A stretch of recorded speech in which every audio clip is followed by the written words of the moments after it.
Welcome to the Six Figure Business Mastery Podcast, where every week, Kirsten and Jeanne dive into the essential topics to fuel your business growth. From copywriting to course creation, mindset to video marketing, they've got you covered. Tune in for expert guest interviews on all things marketing and business, and learn how to work on your business, not just in it. So, get ready to unlock your business potential and take it to the next level. Welcome, everyone, to our newest episode. We're thrilled to have you here today. We also have an amazing guest. Her name is Masha Koyen.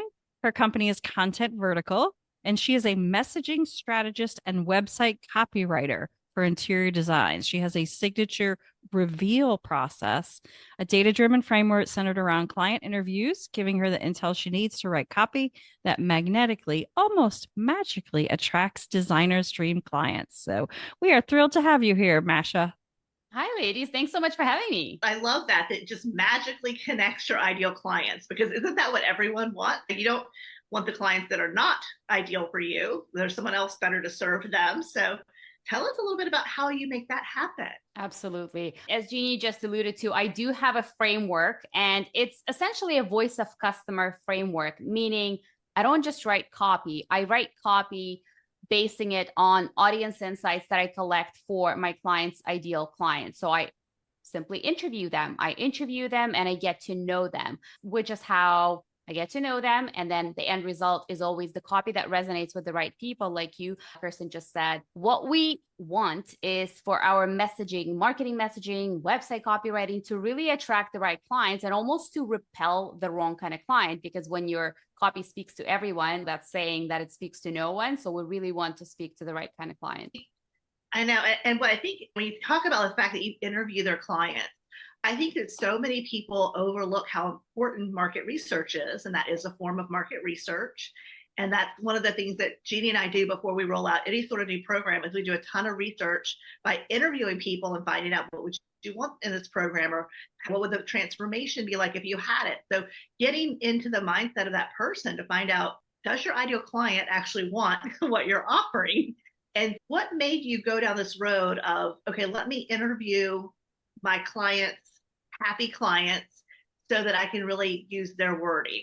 What took you down the path to make that decision? Because it's brilliant. Thank you. So I think where it all started is a few years ago when I joined one of the mastermind groups. As we all do, we join coaches and mastermind groups, and everybody kept saying, you got to find your differentiator. You got to find something that really separates you from all the other copywriters. And back in the day when I used to write website copy, I would interview my clients. I would get to know their brand story, do the research, but then I would write. And the missing link was the voice of customer. That's what was missing. Because when I finally said, okay, so maybe my differentiator is the fact that I actually interview clients. And I created a whole framework around client interviews. This is just one of the steps, but one of the most important steps in this framework.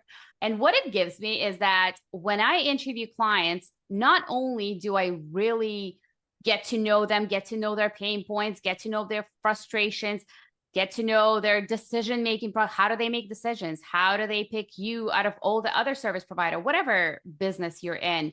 But it also allows me to capture their voice, because that's a tricky little element that when I write copy, I want to make sure that I'm using the right language, the language that actually resonates with ideal clients. And that's what client interviews give me. Not only, like I said, not only they give me pain points, the aspirations, the values of critical audience intel, but it also gives me their voice, those little nuances, how they refer to your line of business. What are they looking for? What seems familiar to them? Because that's what we want. Because at the end of the day, when they land on your website, you want to make sure that the client feels seen, heard, and understood.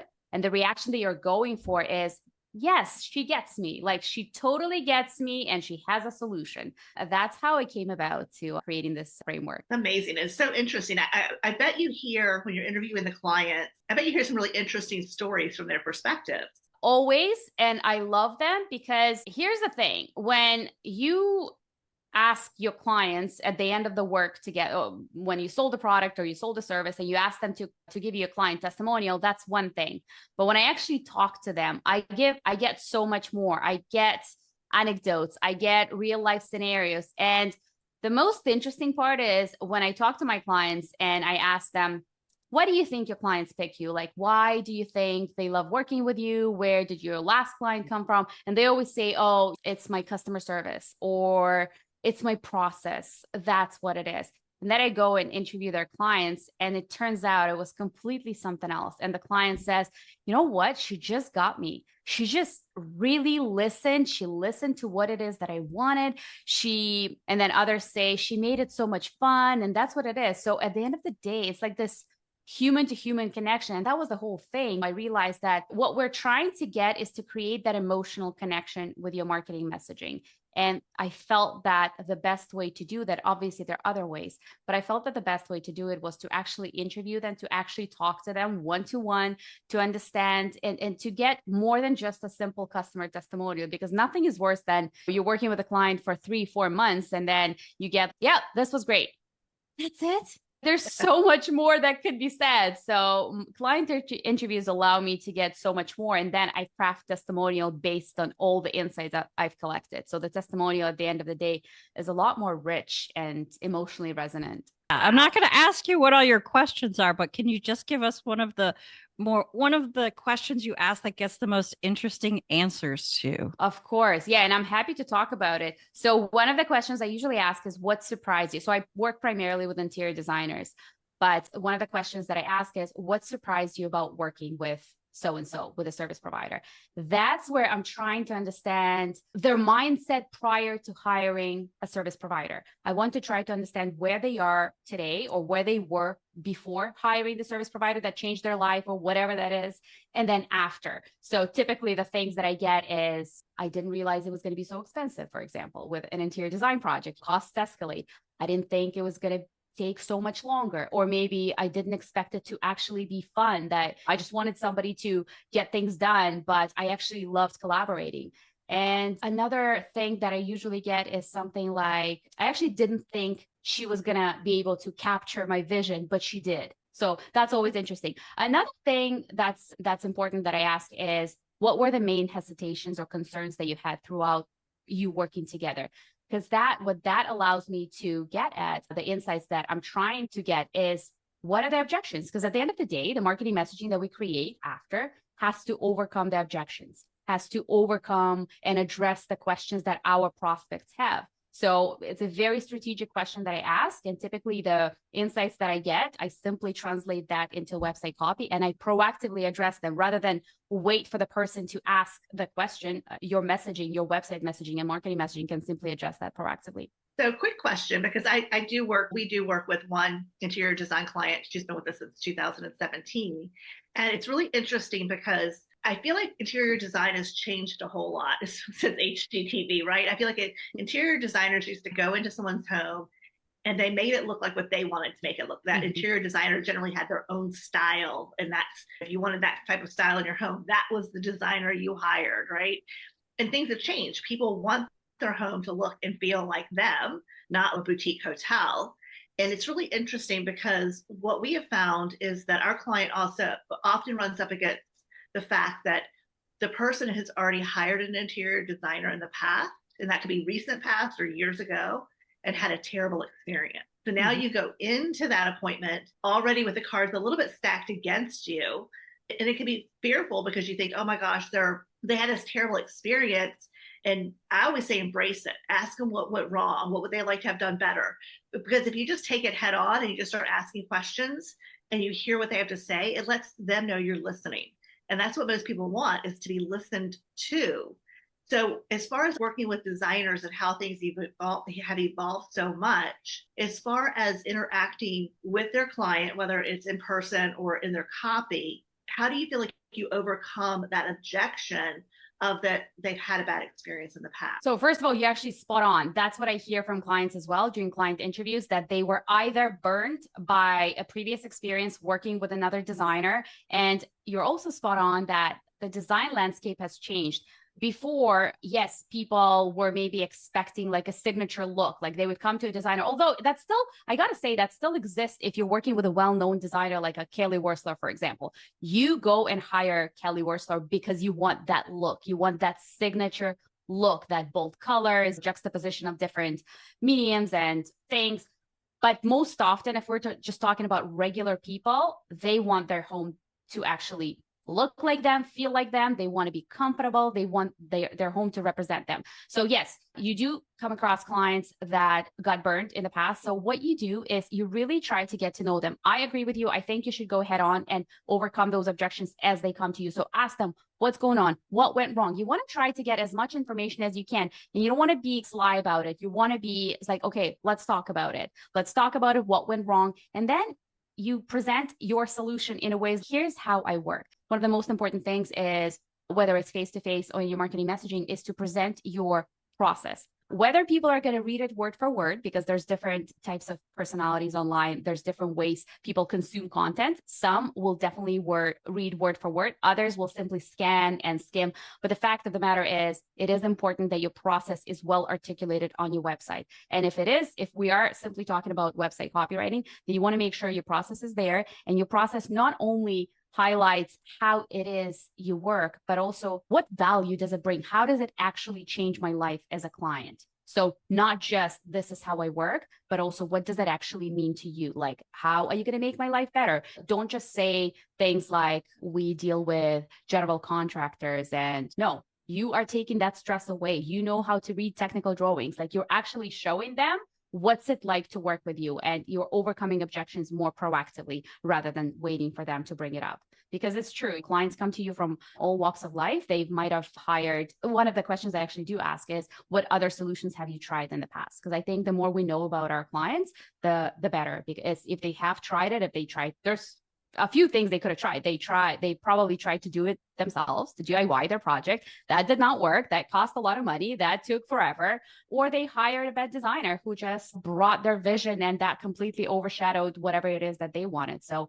definitely get to know your client. That's why client interviews is just so critical for me. That's where everything starts. You get to know your clients, the good, the bad, and the ugly, right? You're getting to know what it is that they want, but it's important to understand, how do they make decisions? What are they afraid of? What are they afraid of? What keeps them up at night? So after the client interviews, and then you think about moving into brand story, how important is a brand story to the copy of a website or into different marketing tools? I think it's one of the things that can actually set you apart, because interior designer, or let's say construction, whichever service providers your listeners are, everybody has somewhat similar process. A copywriter is a copywriter, but what separates us is not only maybe a little bit about our process, but also it's our brand story, like what brought us here today. So nobody can replicate our story, and stories connect people a lot more. The people are more engaged when they hear a story. So I always urge for people to actually showcase where they've come from, showcase what experience they've had in the past. It could be something so surprising, but it could give something to your audience to resonate with. Maybe you were in fashion in the past. I just happen to know a lot of designers, and their experience, their background is always fashion, or not always, but I meet a lot of people from the fashion industry. Your brand story is definitely important. You want to make sure it's also relatable. Give your audience something that they can hook on, something that truly sets you apart, and something they can resonate with. And sometimes it's surprising, even if it's like your story that, like, you're a single mom, you don't have to go all personal in your brand story. But sometimes when we are a little bit more vulnerable and authentic, it just resonates so much more effectively with the right people. So what's your brand story? I've come from a marketing background. So I have 17 years in marketing, and I've always been a marketing manager, a marketing specialist, and I worked with big corporate conglomerates. And then I obviously talk about the transferable skills that I picked up along the way, how to get the buy-in from senior stakeholders. So I tie it all back into my story, because I wasn't born a copywriter. I was first in the marketing capacity working for global firms, and then I decided to become a copywriter. So tell us about how you help people evolve their brand story, or how someone listening could at least start the process of their brand story. Because it feels like it could be very overwhelming, because we've done a lot of things in our lives. We've got lots of different experiences, but which ones are the right one to focus on? That's such a great question. So I always start with, I ask them a ton of questions. I have this client questionnaire, but a few of my clients hold it like a therapy session, because I'm trying to uncover all the things. Like, you give me everything and I'll help you determine what fits, what's important. Start with what were you doing before you became a designer, let's say, because not everybody becomes a designer right away, or whichever service provider is applicable. I feel like a lot of people say, that's not relevant. that's not relevant. I'm like, can you just tell me? And then we'll decide together if that's relevant. And chances are it's usually relevant because there's always some type of lesson. There's always like a pivotal moment that helped you realize something. And then that's what made you whatever you are today. So I asked a series of questions. I'm like a serial question asker. So that's how I do. That's how I help you weed out your story or create a story, because a lot of people that come to you, there's nothing really that's different, or do what everybody else is, but it's not true at all, because you've got all of these different experiences. And one of the most important things is, first of all, to lay it all out, to make sure to talk about all the things, to bring it all to the surface. Like, here are the things that I've done. Here are some of the transferable skills that I picked up along the way. But then we want to find that little nuance. What resonates with your clients? What's relevant to your clients? How do they benefit? At the end of the day, it's all about how does this benefit your clients? If you were, let's say today you're an interior designer, but before you were a project manager, okay, yeah, completely different. But interior design is a project management. That's probably one of the, aside from creativity, that's probably one of the biggest chunks of your job. So showing your clients, explaining how it's relevant, not letting the audience or your clients think for themselves, because the last thing that you want to do is let them think, because thinking leads to inaction. We want to eliminate that. We want to tell them. So don't leave it up to them, but articulate it to them. This is how it's relevant. Now I can manage a project from A to Z. You don't have to stress anything. I'm going to hold your hand throughout the whole thing. So A, be aware of all of your stories. B, know that it's all relevant. And then C, you have to figure out the things that are relevant to your clients and how they can benefit from all of your experiences. And that's your brand story at the end of the day. All the things, all the experiences that you've had, all the jobs that you've done. Maybe it's life experiences. Maybe it's not jobs. Maybe it's something else. And of course, paying attention to. It's so funny because in a partnership, we have two brand stories, right? And where they merge. And Jeanne and I like to joke, when it comes to us writing copy together, we bicker like 6-year-olds, right? Because we have very different voices and very different communication styles. So writing copy has always been one of those things that's challenging for us to have our own individual voice within our content, but then for us also to have a storyline that really merges together and explains why we are a partnership. So it's been interesting over the years trying to pull all of that out of us. So we definitely get what you're saying. But that's actually very cool that you have two stories, because I feel like the goal here is to let your audience know, let your prospective customers know how they double benefit, because they get a little bit of you, and here's where you get like kind of best of both worlds. You just have to find like an articulate way of telling your story. But I think it's pretty cool. I've done a couple of projects where there were two founding members, and then you just had to marry the story. But like I said, it's all about what kind of value do you bring to your clients, like why you benefit from these two stories. So it's really funny because I, like you, go on a lot of podcasts as a guest. And it's so interesting to me because the hosts are asking you questions in different ways. And so sometimes I'll find myself saying something and I'm like, oh my gosh, that explains this so well that we've never been able to verbalize. It just pops out. So it's been interesting because like really narrowing it down, like Jeanne's background is marketing and my background is business. Mm-hmm. And so we really focus on marketing and outsourcing.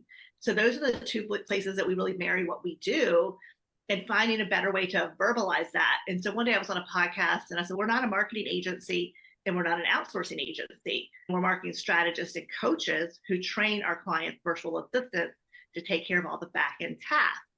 And it was like, oh my gosh, that flew out so simply. And it's something that we never ever worded that way. So if you're struggling, I think, with your brand story and your messaging, I think for most of us, that's normal, right? And that's where hiring someone like you can be so beneficial. And I love the fact that you just keep peeling back that onion with all of those questions to create a very rich brand story that's not just about one point in a person's life, but generally about multiple things that they've experienced to get them to this point where they can truly help their client. Yeah. And the one thing that I want to add to that is for people that are struggling articulating their story, but maybe they have a situation like yours where there's two founding members. What I always recommend, and I have a service for that, but what I always recommend that you could do right now in your own business is to create. So I have this thing where I create brand voice and messaging guides. It's for people who start outsourcing, who start growing, and it's important for them to articulate what is their business to somebody else. It's not always easy. Not everybody has an elevator pitch about your business, putting you on the spot at a networking event. Oh, tell me what you do. And then you have to succinctly explain what it is that you do, but you also have to explain the audience that you serve and how you're different than everybody else. What I always recommend is creating like a one pager of your core stories. And I include those in my brand messaging guides because I think it's so important, because there's not just one way of explaining what your company does or who both of you are or the difference, your differentiator. So have a couple of stories. I usually have a couple of slides with core stories. One could be how you both met. One could be the true difference that you make in your client's life. One could be about the service that nobody else has. So there could be so many different angles, and you just have to, you'll know where to use which story. But I think it's so important to have 7 core stories that you can, first of all, you'll be sharing them on social media. Second, you can share them. Kirsten, you said you speak on podcasts. You can share them on podcasts. You could share them at networking events, speaking gigs, whichever. But now you have this archive and it's ready. And anytime you need a story, okay, so which one should I tell today? But at least you've got something. You're not trying to oh my God, how do I cram everything into this one story? You don't need to. You can just pick and choose the right one. Would you include client stories in there as well? Yeah, there's a spot for that in the messaging guides for sure. And client stories is one of the most important ones, just because they're like customer testimonials, and that truly shows what exactly you've done to help them. Yeah. Right. How do you teach your clients to leverage testimonials? Oh my goodness. This is social proof. Customer testimonials probably speak the loudest in any of the messaging, whether we're talking about social media marketing or we're talking about website messaging. And one of the mistakes that I often see on client sites or on just service provider sites is that they have either no testimonials whatsoever, or they have a separate tab that says review or customer testimonials. When you have this separate place or another page, you're making your audience work double duty to find that social proof. Customer testimonials speak volumes because they actually show that real people hired me. Real people trusted me with their money, with their business, with their life, whatever that is that you help your clients with. So I always recommend strategically sprinkling customer testimonials across your website. If you are on a homepage, make sure there's a customer testimonial. If you are on an about page, make sure there's a customer testimonial. If you're on a service page where there's an overview of how I work, let's say there is a 5-step process to work with me, you want to make sure that you've got the appropriate customer testimonial that supports your claims. Because yes, you can say that you're so awesome to work with, but wouldn't that be so much more effective if, let's say, Jenny said that, oh my God, these ladies are amazing to work with? Yes, it can come from you, but you want to amplify your claims. And that's what customer testimonials do. They amplify whatever it is that you're selling. I absolutely love it. Yeah. You have different products that are for different audiences. How would you approach that? Yeah, that's a tricky one. And I've actually worked with a few scenarios where I can think of one right now. I worked with a custom drapery company that served homeowners, regular homeowners. They had a retail store, but they also served interior designers, because interior designers work directly with these workrooms that serve draperies. There's not like a simple answer, but there are 2 ways. I'm sure there are other ways to do that, but there are a couple of ways that I can think of. One, you could have a separate tab on your website that addresses specific audience. So it's super clear to whichever audience lands on your website, that they're super clear on where they go. Another version is to actually explain it, like on your homepage. Let's say you've got the main header, the main headline that speaks to what it is that you do so beautifully and that sets you apart from everybody else, that you can have that. But right under, you can have 2 separate paragraphs, 2 separate sections. If you are one audience, go here. If you are this audience, go here. Sometimes the simplest way to go is the most clear way to go. The more clear it is, like I said, don't let people think. Make it stupid simple. They get on your website, they see, okay, 2 audience, I'm clearly a coach or I'm clearly a service provider, and make it easy for them to understand where to go. But trying to marry the messaging into one, unless there's a common pain point, everything starts with a common pain point. If there's a common pain point, that's what you lead with. If there's a common aspiration, like a transformation that both audiences are looking for, lead with that. But if we're talking about a separate set of pain points, a separate set of aspirations that people want, then make it simple for them to offer 2 routes to go. If you're this, go here. If you're this, go here. But like I said, if there's something in common, that's what you lead with. Yeah, it's interesting because we generally work with real estate agents and coaches. We do have other industries that come to us, but that's our focus. But when you said like their pain points and their aspirations, is most of it is lead generation and building their individual brand. So I feel like they do have the same goals and aspirations. And I do think they do have the same pain points around building confidence on camera or figuring out like their content topics or understanding SEO, or simply not having enough hours in the day to do it, which is why they need a trained virtual assistant. So it's interesting. They definitely have similar pain points and they definitely have similar goals, but that is something we always struggle with because it is 2 very different industries. Mm-hmm. And our real estate agents are generally, they're usually going to have a talking head style YouTube channel where they may occasionally do interviews with an attorney to talk about 1031 exchanges or something. But their path is generally local SEO and then building that brand awareness and becoming the authority in this space. Where with coaches, they can have that exact same type of channel, or they can start a podcast, or they can choose to actually just go on other people's podcasts. So they have 3 different paths that they can really go down depending on what they wanted to do. So it is always a struggle for us to figure out how to get all that headed in one direction and then where to divide them. Where do we say, okay, if you're here, they go here. So I love that. Yeah. And what I also heard you say is you were listing all the ways that you work with different audiences, like with your coaches and with your real estate agents. You do a lot. So you offer a lot of different things. One of the biggest mistakes that I also see above the fold, like when we're talking about above the fold, just the landing page that people land on, is cramming too much information on that first page. That's one of the biggest things because we all do a lot. Like obviously some of us have more than 3 service offers. Some of us work with clients in different capacities. Like we work with group coaching and you can work one-on-one and you just get different support. Not to cram too much, not because that overwhelms. You lead with one pain point or with one transformation and that's it. Because the goal of your above the fold is really to move them to the next step, not to communicate everything under the sun about what you do and who you serve and how you serve, but to simply move them to the next step. And that's why people, because when I talk to people, it's like, but I also do this and it's important to mention this. Yes, it is. Yes, it is, but not here. Like in a different place, on a dedicated page where you lead them. That's why we create this hierarchy on your homepage. And that's why user experience is so important, because you want to take your audience on a journey, but don't just throw everything at them. No, take them on a journey. Hey, first, learn about this. First, all you have to know is this.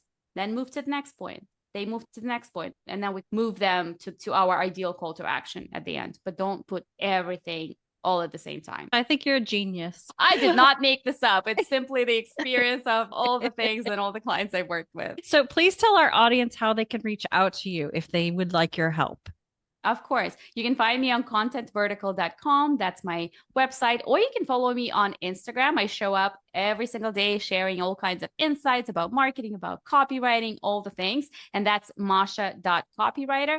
And I also have a podcast, Marketing for Designers podcast. I love that.